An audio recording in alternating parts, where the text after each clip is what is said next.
Good evening from the Lincoln Memorial in Washington, D.C. We're here tonight. The president will speak tonight to mark the one-year anniversary of the COVID pandemic. A couple of minutes from now, not far from where I stand, President Biden will address an America that may finally be turning the corner.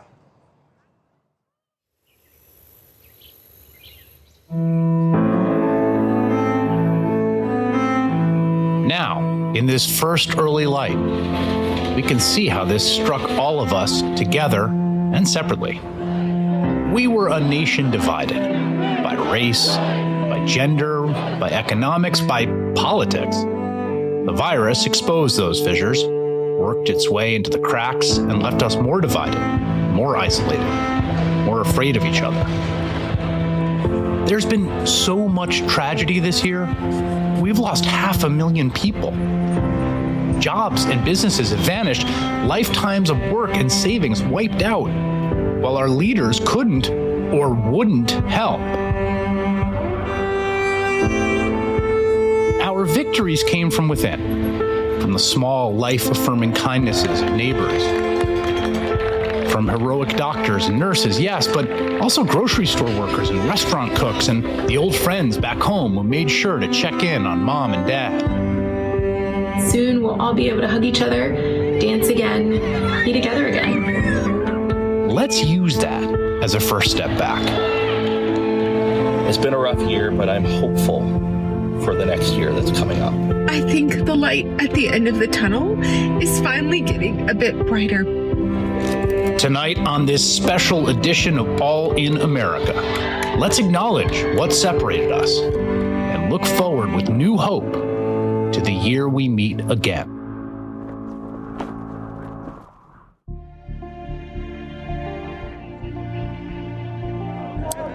Good evening from the Lincoln Memorial. I'm Chris Hayes. In just a moment, the 46th President of the United States will address the nation from the White House. The speech comes 1 year to the day after the World Health Organization declared COVID-19 a global pandemic. President Biden is expected to announce in this speech the federal government will be directing states to open vaccine eligibility to all adults no later than May 1st, and also open the door to the possibility of a July 4th holiday where we can gather together. Tonight, we are watching the White House, where President Biden will soon make his way, as you see him there, to the East Room. He will be speaking to the nation in what will be, for him, the first primetime address of his presidency. Now here he is, the 46th President of the United States, Joseph R. Good evening, Biden. my fellow Americans. Tonight, I'd like to talk to you about where we are as we mark 1 year since everything stopped because of this pandemic. A year ago, we were hit with a virus that was met with silence and spread unchecked. Denials for days, weeks, then months, that led to more deaths, more infections, more stress, and more loneliness. Photos and videos from 2019 feel like they were taken in another era. The last vacation, the last birthday with friends, the last holiday with extended family. While it was different for everyone, we all lost something, a collective suffering, a collective sacrifice, a year filled with the loss of life and the loss of living for all of us. But in the loss, we saw how much there was to gain in appreciation, respect, and gratitude. Finding light in the darkness is a very American thing to do. In fact, it may be the most American thing we do. And that's what we've done. We've seen frontline and essential workers risking their lives, sometimes losing them, to save and help others.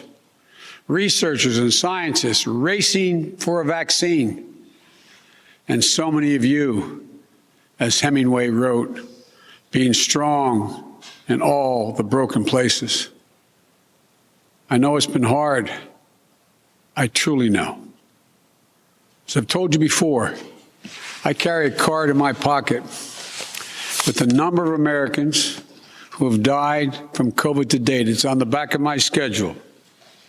As of now, total deaths in America, 527,726. That's more deaths than in World War I, World War II, the Vietnam War, and 9/11 combined.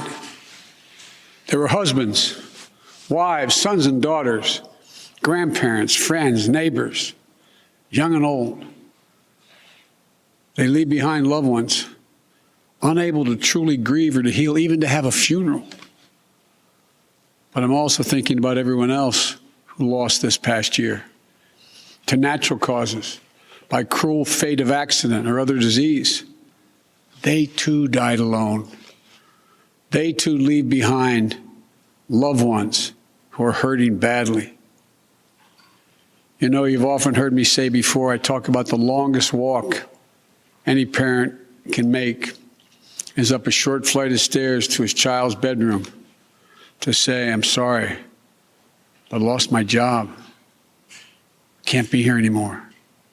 Like my dad told me when he lost his job in Scranton. So many of you have had to make that same walk this past year. You lost your job. You closed your business. Facing eviction, homelessness, hunger, a loss of control, maybe worst of all, a loss of hope. Watching a generation of children who may be set back up to a year or more because they've not been in school because of their loss of learning. It's the details of life that matter the most. And we miss those details, the big details and the small moments. Weddings, birthdays, graduations, all the things that needed to happen, but didn't. The first date, the family reunions, the Sunday night rituals. It's all has exacted a terrible cost on the psyche of so many of us. For we are fundamentally a people who want to be with others, to talk, to laugh, to hug, to hold one another. But this virus has kept us apart. And grandparents haven't seen their children or grandchildren. Parents haven't seen their kids. Kids haven't seen their friends. The things we used to do that always filled us with joy have become things we couldn't do and broke our hearts. Too often, we've turned against one another. A mask, the easiest thing to do to save lives. Sometimes it divides us.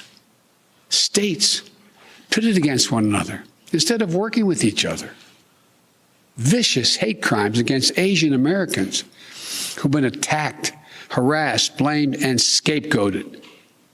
At this very moment, so many of them, our fellow Americans, they're on the front lines of this pandemic trying to save lives. And still, they're forced to live in fear for their lives just walking down streets in America. It's wrong, it's un-American, and it must stop. Look, we know what we need to do to beat this virus. Tell the truth. Follow the scientists and the science. Work together. Put trust and faith in our government to fulfill its most important function, which is protecting the American people. No function more important. We need to remember the government isn't some foreign force in a distant capital. No, it's us, all of us. We the people. For you and I, that America thrives when we give our hearts, when we turn our hands to common purpose. And right now, my friends, we're doing just that. And I have to say, as your president, I'm grateful to you. Last summer, I was in Philadelphia and I met a small business owner, a woman. I asked her, I said, what do you need most? Never forget what she said to me. She said, and looking me in the eye, she said, I just want the truth. The truth. Just tell me the truth. Think of that. My fellow Americans, you're owed nothing less than the truth. And for all of you asking when things will get back to normal, here is the truth. The only way to get our lives back, to get our economy back on track, is to beat the virus. You've been hearing me say that for while I was running and the last 50 days I've been president. But this is one of the most complex operations we've ever undertaken as a nation in a long time. That's why I'm using every power I have as President of the United States to put us on a war footing to get the job done. Sounds like hyperbole, but I mean it, a war footing. And thank God we're making some real progress now. In my first full day in office, I outlined for you a comprehensive strategy to beat this pandemic. We've spent every day since attempting to carry it out.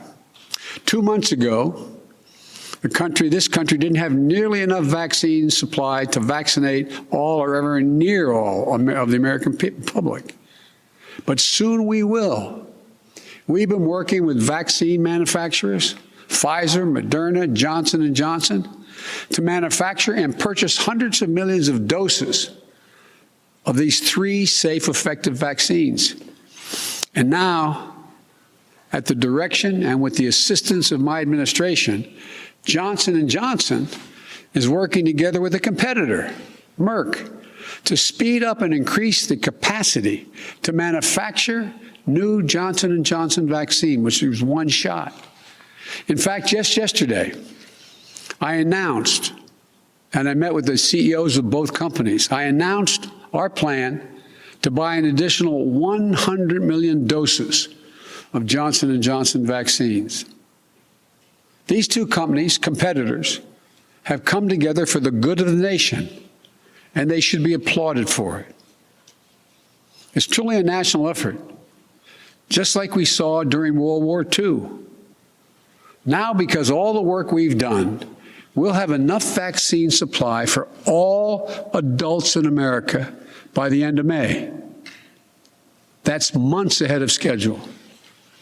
And we're mobilizing thousands of vaccinators to put the vaccine in one's arm, calling active duty military, FEMA, retired doctors and nurses, administrators, and those to administer the shots. And we've been creating more places to get the shots. We've made it possible for you to get a vaccine in nearly any one of 10,000 pharmacies across the country, just like you get your flu shot. We're also working with governors and mayors in red states and blue states to set up and support nearly 600 federally supported vaccination centers that administers hundreds of thousands of shots per day. You can drive up to a stadium or a large parking lot, get your shot, never leave your car, and drive home in less than an hour. We've been sending vaccines to hundreds of community health centers all across America, located in underserved areas. And we've been deploying, and we will deploy more mobile vehicles and pop-up clinics to meet you where you live, so those who are least able to get the vaccine are able to get it. We continue to work on making at-home testing available. And we've been focused on serving people in the hardest hit communities of this pandemic: Black, Latino, Native American, and rural communities. So what does all this add up to? When I took office 50 days ago, only 8% of Americans, after months, only 8% of those over the age of 65 had gotten their first vaccination. Today, that number is 65%. Just 14% of Americans over the age of 75 50 days ago had gotten their first shot. Today, that number is well over 70%. With new guidance from the Centers for Disease Control and Prevention, the CDC, that came out on Monday, it means simply this: millions and millions of grandparents who went months without being able to hug their grandkids can now do so. And the more people are fully vaccinated, the CD will continue to provide additional guidance on what you can do in the workplace, places of worship with your friends, as well as travel. When I came into office, you may recall, I set a goal that many of you said was kind of way over the top. I said I intended to get 100 million shots in people's arms in my first 100 days in office. Tonight, I can say we're not only going to meet that goal, we're going to beat that goal. Because we're actually on track to reach this goal of 100 million shots in arms on my 60th day in office. No other country in the world has done this. None. Now, I want to talk about the next steps we're thinking about. First, tonight, I'm announcing that I will direct all states, tribes, and territories to make all adults, people 18 and over, eligible to be vaccinated no later than May 1. Let me say that again. All adult Americans will be eligible to get a vaccine no later than May 1. That's much earlier than expected. Let me be clear. That doesn't mean everyone's going to have that shot immediately, but it means you'll be able to get in line beginning May 1. Every adult will be eligible to get their shot. And to do this, we're going to go from 1 million shots a day that I promised in December, before I was sworn in, to beating our current pace of 2 million shots a day, outpacing the rest of the world. Secondly, at the time when every adult is eligible in May, we will launch, with our partners, new tools to make it easier for you to find the vaccine and where to get the shot, including a new website that will help you first find the place to get vaccinated and the one nearest you. No more searching day and night for an appointment for you and your loved ones. Thirdly, with the passage of the American Rescue Plan, and I thank again the House and Senate for passing it, and my announcement last month of a plan to vaccinate teachers and school staff, including bus drivers, we can accelerate massive nationwide effort to reopen our schools safely and meet my goal that I stated at the same time, about 100 million shots, of opening a majority of K through 8 schools in my first 100 days in office. This is going to be the #1 priority of my new Secretary of Education, Miguel Cardona. Fourth, in the coming weeks, we will issue further guidance on what you can and cannot do once fully vaccinated to lessen the confusion, to keep people safe, and encourage more people to get vaccinated. And finally, fifth, and maybe most importantly, I promise I will do everything in my power. I will not relent until we beat this virus. But I need you, the American people. I need you. I need every American to do their part. And that's not hyperbole. I need you. I need you to get vaccinated when it's your turn and when you can find an opportunity. And to help your family, your friends, your neighbors get vaccinated as well. Because here's the point. If we do all this, if we do our part, if we do this together, by July the 4th, there's a good chance you, your families and friends will be able to get together in your backyard or in your neighborhood and have a cookout or a barbecue and celebrate Independence Day. That doesn't mean large events with lots of people together, but it does mean small groups will be able to get together. After this long, hard year, that will make this Independence Day something truly special, where we not only mark our independence as a nation, but we begin to mark our independence from this virus. But to get there, we can't let our guard down. This fight is far from over. As I told the woman in Pennsylvania, I'll tell you the truth. On July 4th, with your loved ones, is the goal. But a lot can happen. Conditions can change. The scientists have made clear that things may get worse again as new variants of the virus spread. We've got work to do to ensure that everyone has confidence in the safety and effectiveness of all 3 vaccines. So my message to you is this. Listen to Dr. Fauci. one of the most distinguished and trusted voices in the world. He's assured us the vaccines are safe. They underwent rigorous scientific review. I know they're safe. Vice President Harris and I know they're safe. That's why we got the vaccine publicly in front of cameras, so for the world to see, so you can see us do it. The First Lady and the Second Gentleman also got vaccinated. Talk to your family, friends, your neighbors, the people you know best who've gotten the vaccine. We need everyone to get vaccinated.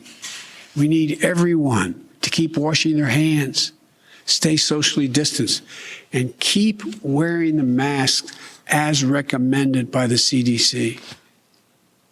Because even if we devote every resource we have, beating this virus and getting back to normal depends on national unity.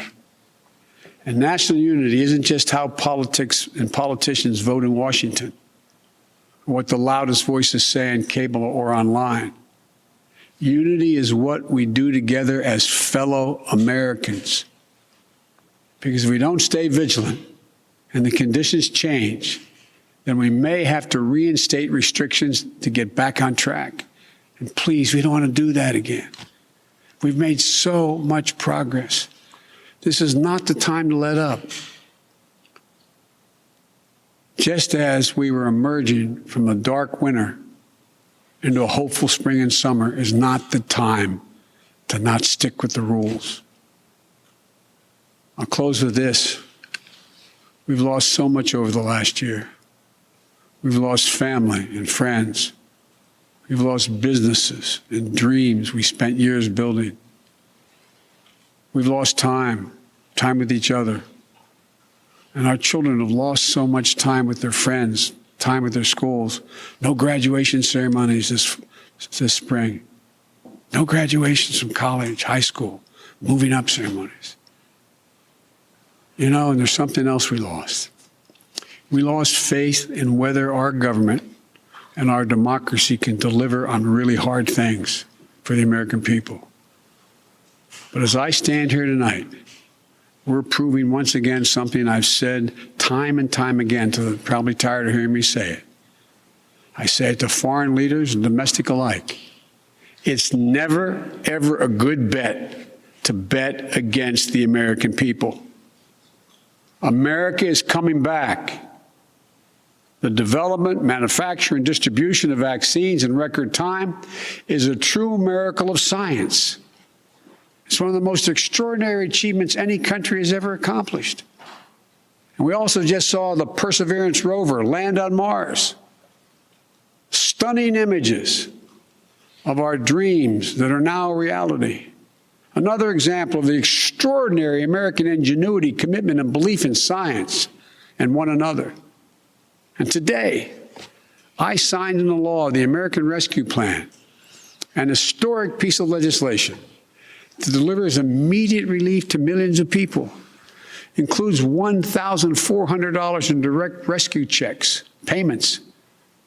That means a typical family of four earning about $110,000 will get checks for $5,600 deposited if they have direct deposit or in a check, a treasury check. It extends unemployment benefits. It helps small businesses. It lowers health care premiums for many. It provides food and nutrition, keeps families in their homes.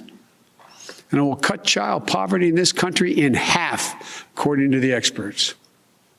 And it funds all the steps I've just described to beat the virus and create millions of jobs. In the coming weeks and months, I'll be traveling along with the First Lady, the Vice President, the Second Gentleman, members of my cabinet, to speak directly to you, to tell you the truth about how the American Rescue Plan meets the moment. And if it fails at any pace, I will acknowledge that it failed, but it will not. About how after long, dark years, one whole year, there is hope and light of better days ahead. If we all do our part, this country will be vaccinated soon. Our economy will be on the mend. Our kids will be back in school. And we'll have proven once again that this country can do anything, hard things, big things, important things. Over a year ago, no one could have imagined what we were about to go through. But now, we're coming through it. And it's a shared experience that binds us together as a nation. We are bound together by the loss and the pain of the days that have gone by. We're also bound together by the hope and the possibilities of the days in front of us. My fervent prayer for our country is that after all we've been through, we'll come together as one people, one nation, one America. I believe we can and we will. We're seizing this moment, and history, I believe, will record. We faced and overcame one of the toughest and darkest periods in this nation's history, darkest we've ever known. I promise you, we'll come out stronger with a renewed faith in ourselves, a renewed commitment to one another, to our communities and to our country. This is the United States of America. And there's nothing, from the bottom of my heart, I believe this, there's nothing we can't do when we do it together. So God bless you all. And please, God, give solace to all those people who lost someone. And may God protect our troops. Thank you for taking the time to listen. I look forward to seeing you. President Biden, do you consider this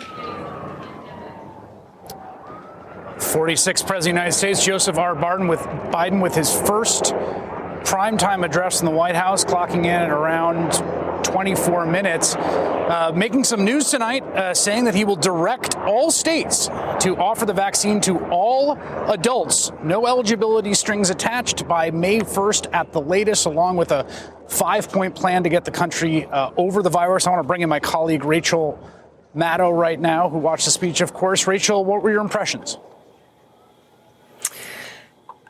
It was interesting knowing a little bit of what we know about behind the scenes about how long the speech had been expected to be, knowing that it went longer. Clearly, we don't know. We never got prepared remarks. We didn't see the speech in advance, but it was clear that he was ad-libbing and emoting and speaking a little bit off the cuff in addition to what he had planned. At least that was my impression.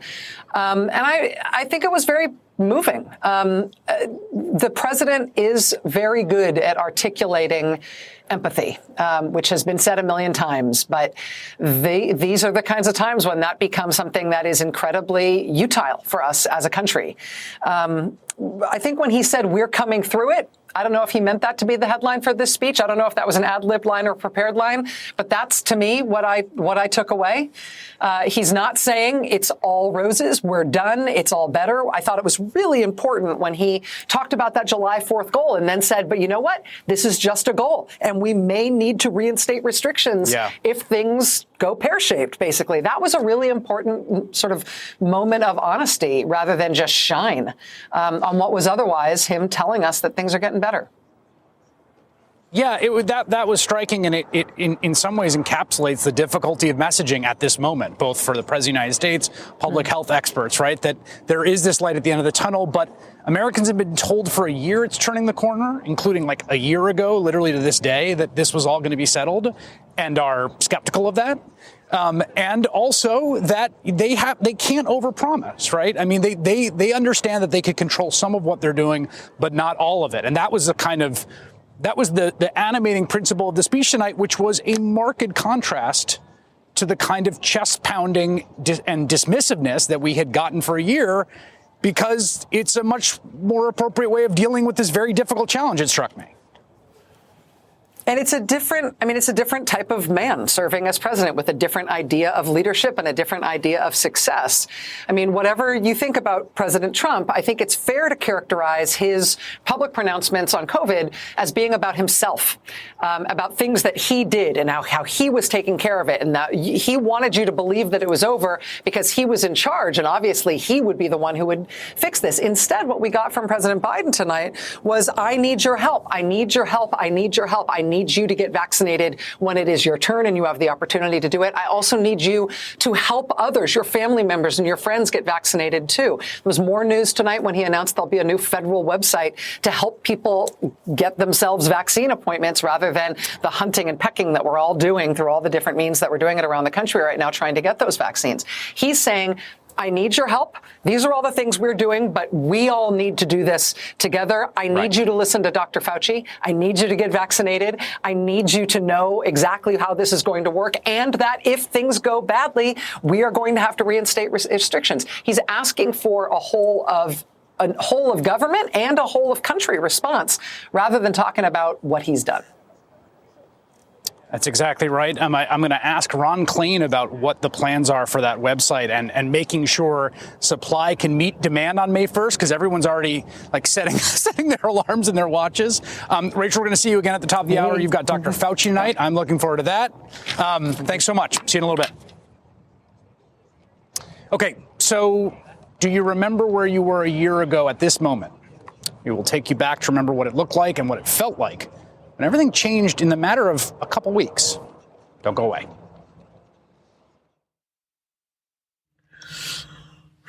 Wow, it's been a long year. I just took my mom, my 83-year-old mom, to get her second vaccine. She just went inside, and I was not fully prepared for the wave of emotion that hit me. The feeling of gratitude and guilt all at the same time. The fact that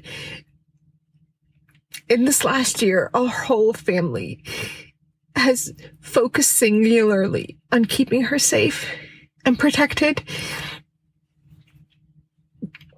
and alive. And we can finally make sure that that happens by getting her the vaccine. And the guilt that 500,000 people's families did not get the opportunity to be able to say that is so incredibly overwhelming. This year has been tough, but she's alive and we're grateful. I think the light at the end of the tunnel is finally getting a bit brighter. I'm Paul. My wife Mallory and I, we own a bar and restaurant here in Colorado Springs, Colorado. 3, 2, 1, Happy New Year! To try and explain the last year of our life, it's pretty tough. We've basically gotten by on my VA disability alone, and that's the only thing that's gotten us through to this point. We've taken on nearly $500,000 in debt. I mean, people don't understand that, to have a restaurant, you have so much fixed overhead cost. I mean, we spend nearly $25,000 a month, even if we're closed. And every time we reopen, it costs us tens of thousands of dollars to repurchase inventory and open everything back up. It's been a rough year, but I'm hopeful for the next year that's coming up. We've all been in this new normal so long, it has actually become our normal. For most of us, it's been one awful shock after another. But a year ago, all of this life with masks and social distancing and fear and anxiety and everything else, it felt inconceivable. I mean, looking back, we can see how fast everything changed in just a few short weeks in March. Perfect day to be here. Can you stand it? No, Savannah must be really sick to miss Harry Styles Day. We have a massive crowd, one of our biggest crowds I can remember out on the plaza. Believe it or not, there was a time just about a year ago when things were different. And reports of a growing epidemic in a far-off country were still a world away. Also breaking, the city of 11 million people on lockdown. Ground zero. But what began as an unthinkable abstraction became more and more real with the pictures and the news of death. Dr. Li Wenliang tried to warn the world about a new coronavirus, but was silenced by the police. He has now become one of more than 600 victims of an epidemic. The global alarm bells were absolutely ringing. The whole world needs to be on alert now. Iran is of particular concern. The deputy health minister among the 100 reported infections. And those warnings were heard in this country. It goes through air, Bob. That's always tougher than the touch. It's also more deadly than even your strenuous flus. The problem was those warnings didn't really get to us that way. This is a flu. This is like a flu. One day it's like a miracle. It will disappear. Yes, this is going to go away without a vaccine. And so life went on. It was campaign season. There were campaigns going on. So far, we have lost nobody to coronavirus in the United States. And our show continued around the country, doing shows with studio audiences in New York and South Carolina. What you want is the science leading the politics, not the politics leading the science. When you do not get that, you literally get people killed. Even in Los Angeles, where the mayor and I, during a commercial break, talked about what might be coming around the bend. Guys, by the way. Don't worry. We're good in LA right now. Let's pop a squat. It's not going to last. I got news for you, Mayor. And soon after, we stopped doing shows with audiences. And then everything that involved people coming together just ended. The NBA, MLB, NHL, and MLS are now all set to go quiet. From pro sports leagues to Broadway to Disneyland, taking stunning measures to slow the spread of coronavirus. We in NBC decided it would be smarter to not have an audience. Fans, due to unforeseen circumstances, the game tonight has been postponed. You're all safe. Amazon and other big tech companies have asked their employees to work from home. You should ask your children's school about their plans for school dismissals or school closures. Ask if there are plans for teleschool. I contacted my local school superintendent this morning with exactly those questions. People were getting sick. People were starting to die. And on the front lines, the people who were responding to this disaster were overwhelmed. Everything is not fine. I don't have the support that I need, and even just the materials that I need physically to take care of my patients. It's very frustrating as a provider when your therapies aren't working. Like usually they work on some level and it's just they don't work. People are 20, 30, 40, 50, much younger than we expected. I've been treating my own colleagues as patients. I've intubated my own nurses. The things that I see in the ER are scary. I'm a little scared myself. It just seems that the system is about to collapse. But I'm here to tell you right now, at one of the busiest hospitals in the country, I still have to make my case, plead to test people. This is not good. And so, without testing and without treatment, the only thing we knew for sure was that it was not going to get better on its own. Bottom line, it's going to get worse. And so hundreds of millions of Americans did the only thing they could do.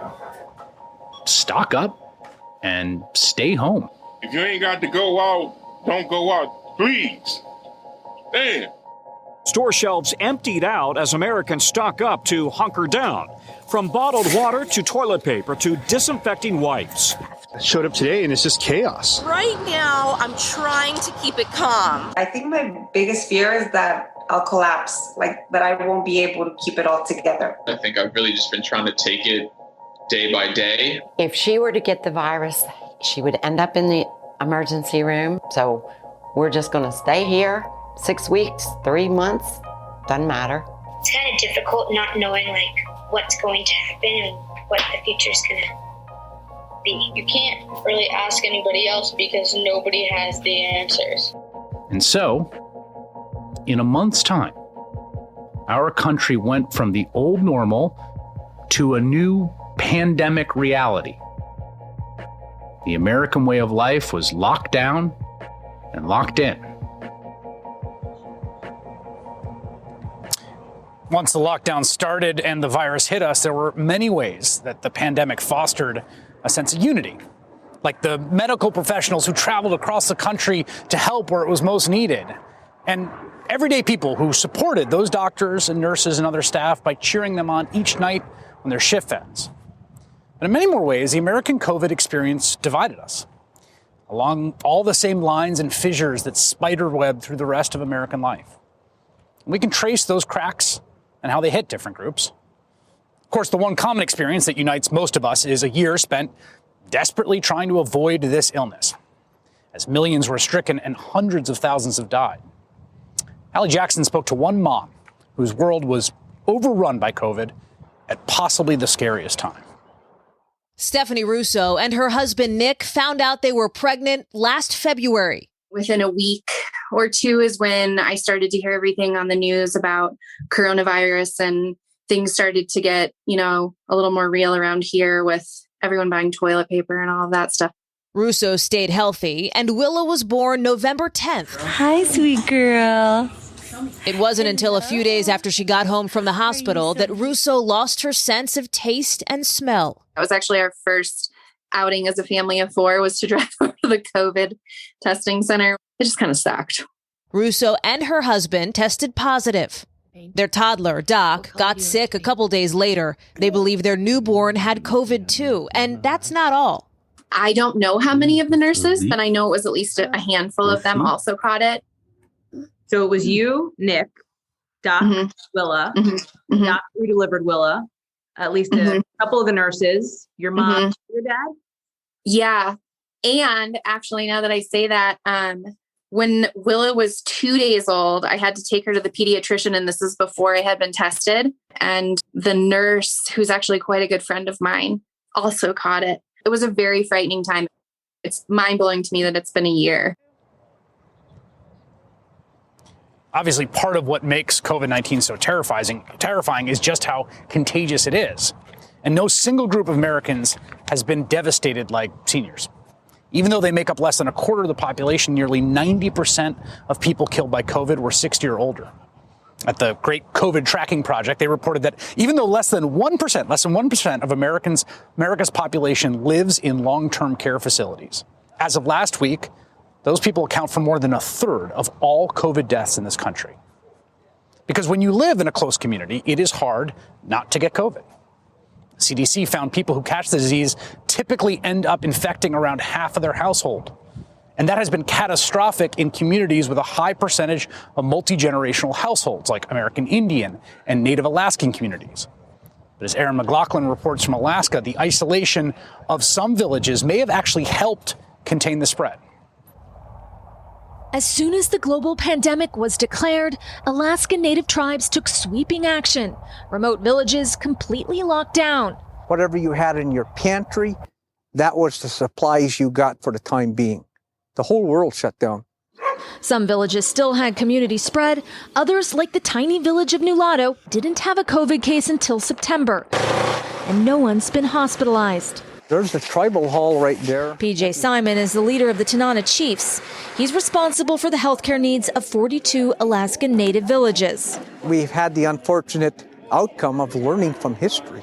So we know what the great flu has done in the past, and we don't want that to happen. More than 100 years ago, the Spanish flu devastated entire villages like Nenana. Alaskan Natives suffered the highest death toll per capita of anywhere in the world. It took a massive effort to inoculate the surviving population. Now another unprecedented operation is underway. Health teams touch down in village after village to put shots into arms. The vaccination's expected to be complete this month, well ahead of the lower 48. We went through every major malady that killed people, and yet we're still here. We've adapted, adjusted. This is Alaska.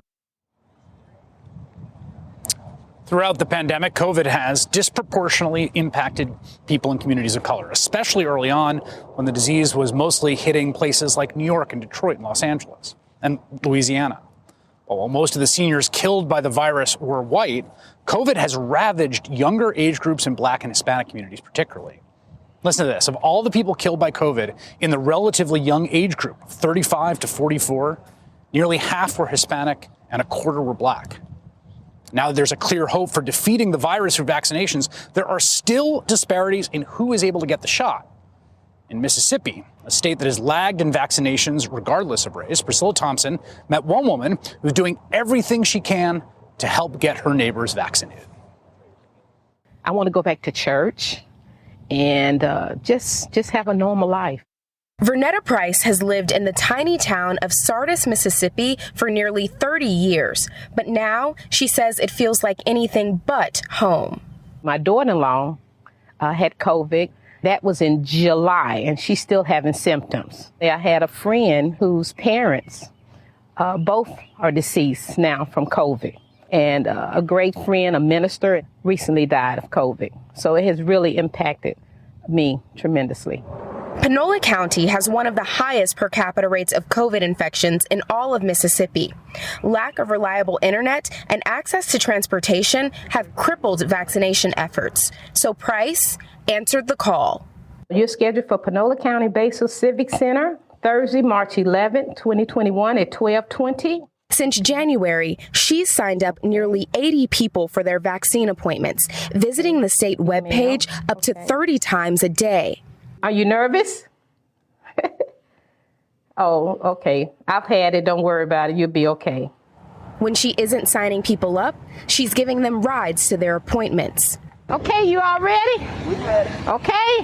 What side you want to get the shot on? Breaking down barriers to ensure all of her neighbors get their shots. Got my car today. How long do you plan to keep this up? I hope once I get through with the elderly, I'll get to the young people. And as long as it takes, as long as it takes.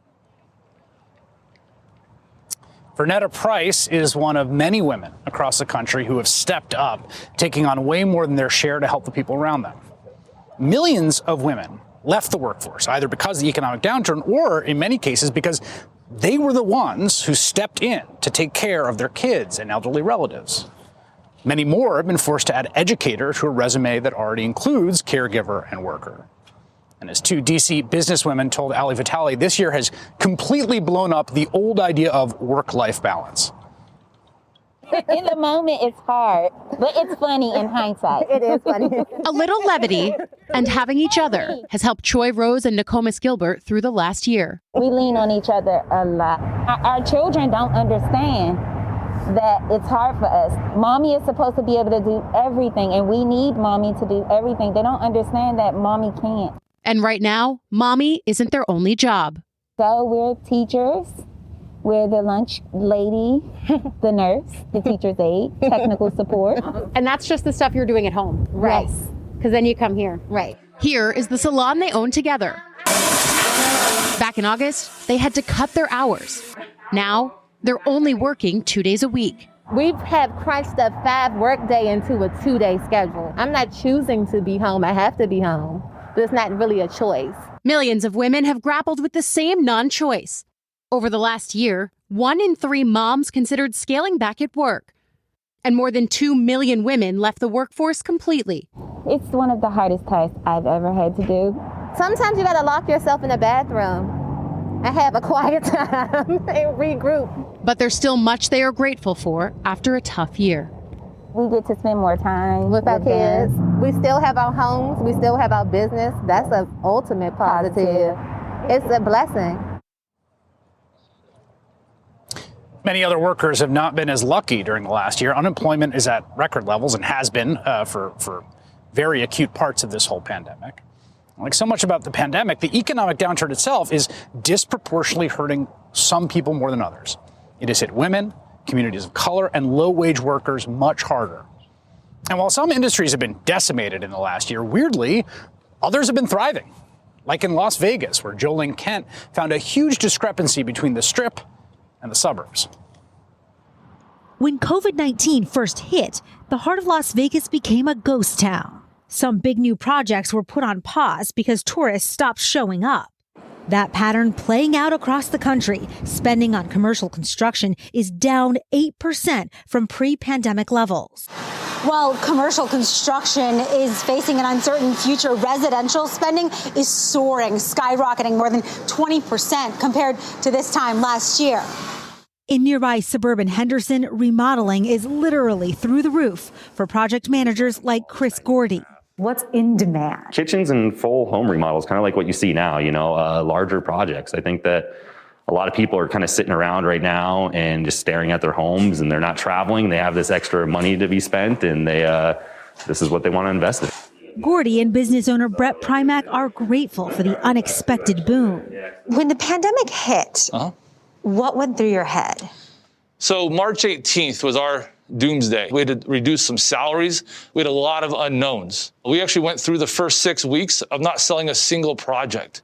But after the initial shock, everything changed. I was kind of shy at first to tell people that we were doing okay. We ended up having a record year in 2020, which for us is amazing. We beat the previous year by 10%. Wow. These days, they can't hire fast enough. So for the guys who are willing to work, there's a lot of demand for that, which obviously drives up wages. One obstacle, raw materials. What are some of the products that are hard to source? Cabinets right now. Cabinets for us has been probably our number one challenge. There's a problem with supply chain all the way across that is going to keep on affecting us, I think, for many months to come. But it's a small price to pay. What's been the best part of all of this for you? Honestly, to be able to just keep people on board, not have to lay people off, not have to do that was a huge relief. We've all experienced this pandemic together. We've all had different experience based on where we live and where we work, where we come from. But there is finally reason to believe we are actually turning a corner. 2.2 million people are getting vaccinated every day. That's an average. A quarter of all adults in the country have gotten at least one dose. President Biden announced tonight that he will direct all states and territories to make all adults eligible for the vaccine no later than May 1st. So we're looking at a situation where in the next couple of months, maybe this has already happened to you already, we can all hopefully start coming out of this. The CDC has already eased recommendations for vaccinated people, meaning vaccinated grandparents can hug their grandkids again. And as Cal Perry shows us, people who've been kept apart for over a year are finally seeing each other again. I love you, I love you, I love you. How long has it been since you could have touched me?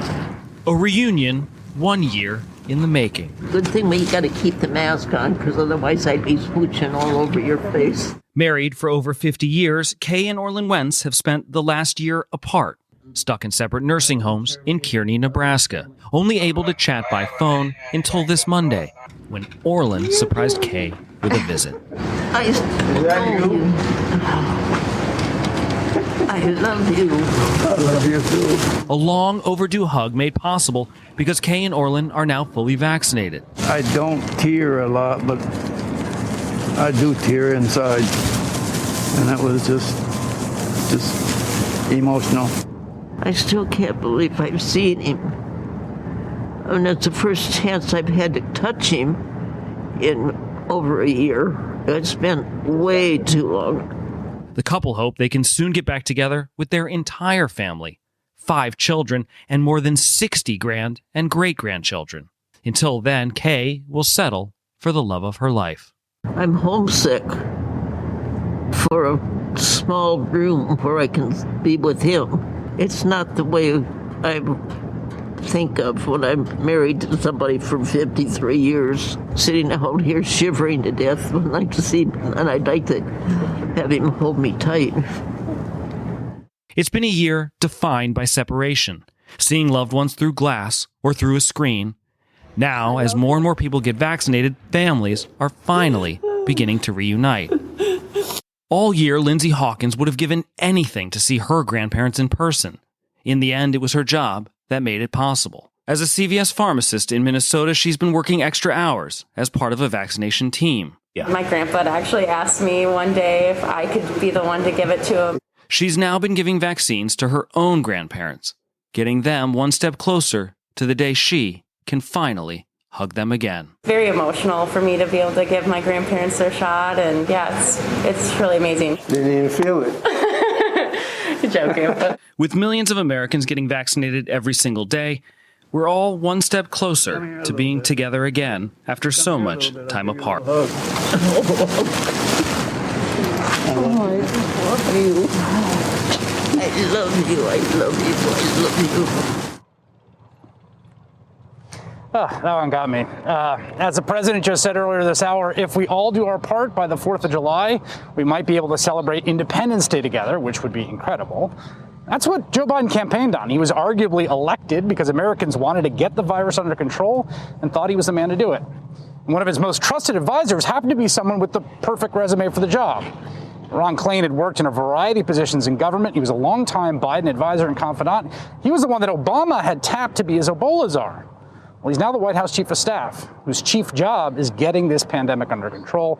And he joins me here at the Lincoln Memorial tonight. It's great to have you here. Great to be here, Chris. Thanks for having me. You know, I was reminded that it was 1 year ago tonight that you and I were sitting on set with Rachel Maddow after then President Trump gave his address.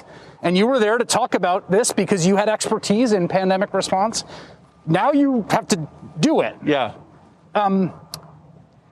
Did the year unfold worse or better than you thought it would when we were sitting there a year ago? Oh, much worse. I don't think the most pessimistic person could have imagined you and I be standing here a year later with this epidemic still raging and with more than 500,000 Americans dead.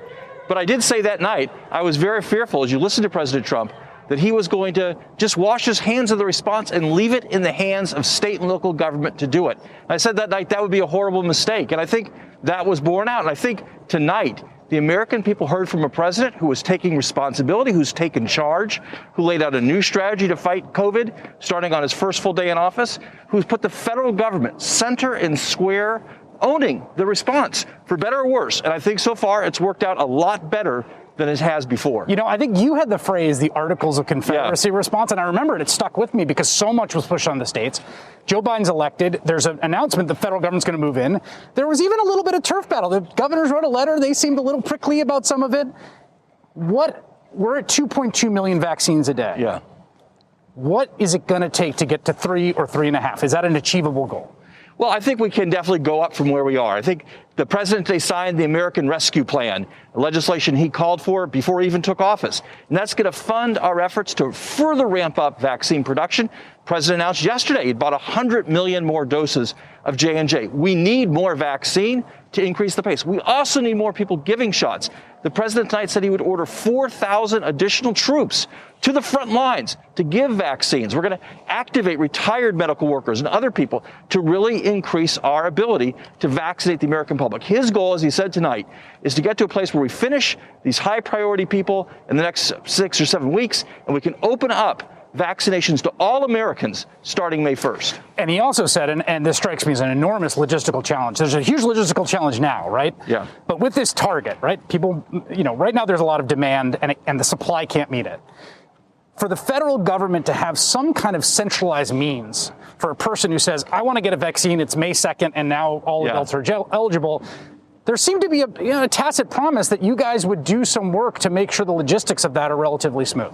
That's right, Chris. We are going to develop over the next few months, in advance of May 1st, a website where people can go and figure out where the vaccine's available. We're also going to try to back that up with a call center for people who aren't online. We're going to take all kinds of other steps. And I think the most important thing, frankly, we can do is bring the vaccine to where people are. Right now, when Joe Biden became president, there was no vaccine going from the federal government to community health centers, none going from the federal government to pharmacies. Now we're hitting 10,000 pharmacies with the vaccines. We're going to get up to 1,000 community health centers. We're going to use mobile vaccination clinics. We're going to bring the vaccine to where the people who need it are. Yeah, there's a lot in the rescue plan about that. Right now, we have seen, these racial inequalities particularly reinscribe themselves in vaccination. And some people have chalked that up to hesitancy. But actually, if you look at the data, that's not really the issue. I mean, what is your understanding of that issue? Well, look, I think hesitancy is an issue with all Americans, of all races, ages, whatever. Our principal problem, though, with people of color right now is access. Right. We have a lot of black and brown people who want the vaccine who cannot get the vaccine. One thing we've done, as I said before, is rapidly increase the number of community health centers making the vaccine available. We targeted the first 6,000 pharmacies to get the vaccine were largely in zip codes that serve communities of color. And as I said before, we're going to have to get mobile vans out on the street. We have to get people where they are, and we have to do a better job of increasing equitable access to the vaccine. The American Rescue Plan was signed today. There's a ton in that bill. Yeah. And in fact, to the extent there's been an argument from Republicans against it, they've been, there's money for museums, there's money for the National Endowment of the Arts or whatever. There's concern. Some people are saying this is too much.